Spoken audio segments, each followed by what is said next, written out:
Hi hello friends, the art of cooking ಚಾನಲ್ಗೆ ಸ್ವಾಗತ. ಇಂದು ನಾವು ಆಲೂಗೆಡ್ಡೆ ಮತ್ತು ಬೆಂಡೆಕಾಯನ್ನು ಉಪಯೋಗಿಸ್ಕೊಂಡು ಒಂದು ಟೇಸ್ಟಿಯಾದ ಪಲ್ಯವನ್ನು ಈಸಿಯಾಗಿ ಹೇಗೆ ಮಾಡ್ಬೋದು ಅಂತ ನೋಡೋಣ. ಮೊದಲಿಗೆ ನಾನಿಲ್ಲಿ 4 ಆಲೂಗೆಡ್ಡೆನ ಚೆನ್ನಾಗಿ ತೊಳೆದು ಚಿಕ್ಕ ಚಿಕ್ಕ ಹೋಳುಗಳನ್ನಾಗಿ ಮಾಡಿ ಅದನ್ನು ನೀರಲ್ಲಿ ಹಾಕಿಟ್ಕೊಂಡಿದ್ದೀನಿ. ಹೀಗೆ ಮಾಡೋದ್ರಿಂದ ಆಲೂಗೆಡ್ಡೆಯಲ್ಲಿರುವ ಸ್ಟಾರ್ಚ್ ಅಂಶ ಸಹ ಹೋಗುತ್ತೆ, ಜೊತೆಗೆ ಆಲೂಗೆಡ್ಡೆ ಕಪ್ಪಾಗಲ್ಲ. ಹಾಗೆ ಬೆಂಡೆಕಾಯಿನ ಸಹ ಚೆನ್ನಾಗಿ ತೊಳೆದು ಒರೆಸಿ ಅದನ್ನು ಹೆಚ್ಚಿಟ್ಕೊಂಡಿದ್ದೀನಿ. ನಾವು ಬೆಂಡೆಕಾಯಿನ ಆದಷ್ಟು ಅಡುಗೆ ಮಾಡೋಕ್ಕಿಂತ ಮೊದಲೇ ಒಂದು 4-5 ಗಂಟೆ ಮೊದಲು ತೊಳೆದು ಹೆಚ್ಚಿಟ್ಕೊಳ್ಳೋದ್ರಿಂದ ಅದರಲ್ಲಿರೋ ಜಿಡ್ಡಿನ ಅಂಶ ಅಥವಾ ಅಂಟು ಆಗಿರತ್ತಲ್ಲ ಅದು ಕಡಿಮೆ ಆಗುತ್ತೆ.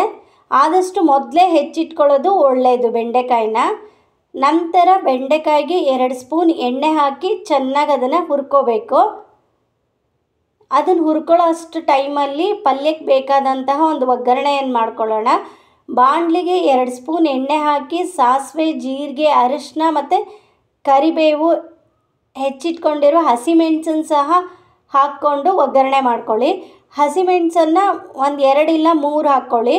ನಂತರ ನಾವು ಅಚ್ಚ ಪುಡಿ ಸಹ ಹಾಕ್ಕೊಳ್ಳೋದ್ರಿಂದ 1-2-3 ಅಷ್ಟೇ ಉಪಯೋಗಿಸಿದ್ರೆ ಸಾಕಾಗತ್ತೆ. ಅಚ್ಚ ಪುಡಿ ಬೇಡ ಅನ್ನೋರು ಹಸಿಮೆಣಸನ್ನೇ ಜಾಸ್ತಿ ಉಪಯೋಗಿಸ್ಕೋಬೋದು.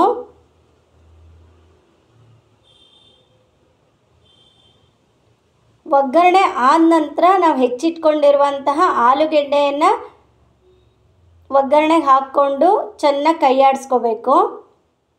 ಆಲೂಗೆಡ್ಡೆ ಆದಷ್ಟು ಕ್ರಿಸ್ಪಿಯಾಗಿದ್ದರೆ ಮಕ್ಕಳಿಗೆ ತುಂಬಾ ಇಷ್ಟ ಆಗುತ್ತೆ.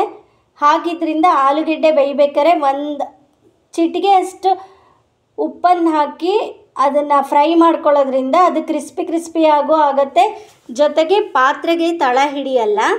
ಇದೊಂದು ಟಿಪ್ ಅಂತ ಯೂಸ್ ಮಾಡ್ಕೊಳ್ಳಿ. ನಂತರ ಆಲೂಗೆಡ್ಡೆ ಫ್ರೈ ಆಗೋಷ್ಟರಲ್ಲಿ ಬೆಂಡೆಕಾಯಿನ ಸಹ ನಾವು ಫ್ರೈ ಮಾಡ್ಕೊಳ್ಳೋಣ.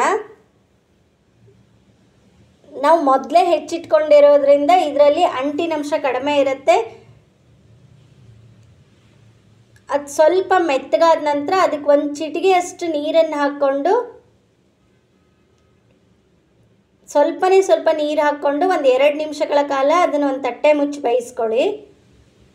ನಂತರ ಆಲೂಗೆಡ್ಡೆ ಬೆಂದ ನಂತರ 1 ಟೊಮೆಟೊವನ್ನು ಸಹ ಹಾಕ್ಕೊಂಡು ಚೆನ್ನಾಗಿ ಫ್ರೈ ಮಾಡ್ಕೊಳ್ಳಿ. ನಾನಿಲ್ಲಿ ಬೆಳ್ಳುಳ್ಳಿ, ಈರುಳ್ಳಿ, ಶುಂಠಿ ಇದು ಯಾವುದನ್ನು ಸಹ ಬಳಸಿಲ್ಲ.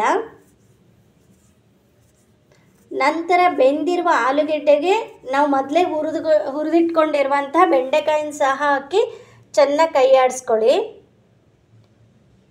ಈ ಪಲ್ಯ ಅನ್ನದ ಜೊತೆಗೆ ಸೈಡ್ ಡಿಶ್ ಆಗಿ ಸಹ ಚೆನ್ನಾಗಿರುತ್ತೆ.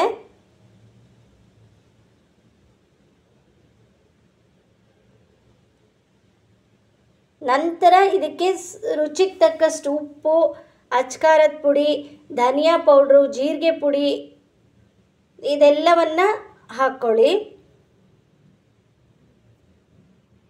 ಆಲೂಗೆಡ್ಡೆ ಬೇಯಬೇಕಾದ್ರೆ ಸಹ ನಾವು 1 ಚಿಟಿಕೆಯಷ್ಟು ಉಪ್ಪು ಹಾಕಿರ್ತೀವಿ.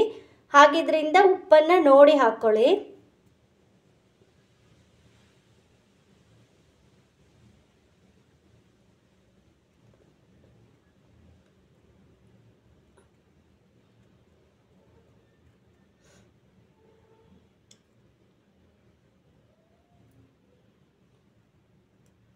ಬೆಂಡೆಕಾಯಿ ಕೀಲು ನೋವು ಈ ಥರ ಎಲ್ಲ ಇರೋರಿಗೆ ತುಂಬಾ ಒಳ್ಳೆಯದು. ಆದಷ್ಟು ಮಕ್ಕಳಿಗೆ ಸಹ ಕೊಡೋದ್ರಿಂದ ತುಂಬ ಒಳ್ಳೆಯದು. ನಂತರ ಇದಕ್ಕೆ ಸ್ವಲ್ಪ ಗರಂ ಮಸಾಲ ಸಹ ಹಾಕಿ ಚೆನ್ನಾಗಿ ಕೈಯಾಡಿಸಿ. ನಾನಿಲ್ಲಿ ತೆಂಗಿನ ತುರಿ ಬದಲಾಗಿ 2 ಸ್ಪೂನಷ್ಟು ಶೇಂಗಾ ಪುಡಿಯನ್ನು ಉಪಯೋಗಿಸಿದ್ದೀನಿ.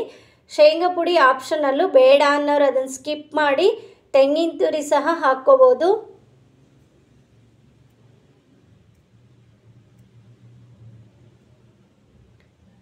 ಇದೆಲ್ಲವನ್ನು ಹಾಕಿದ ನಂತರ ಸ್ವಲ್ಪ ನೀರು ಚಿಮುಕಿಸಿ 1 ತಟ್ಟೆ ಮುಚ್ಚಿಟ್ಟು ಮಿನಿಮಮ್ 3 ಇಲ್ಲ 4 ನಿಮಿಷಗಳ ಕಾಲ ಅದನ್ನು ಬೇಯಿಸ್ಕೊಂಡ್ರೆ ರುಚಿಯಾದ ಬೆಂಡೆಕಾಯಿ ಪಲ್ಯ ರೆಡಿ ಆಗುತ್ತೆ.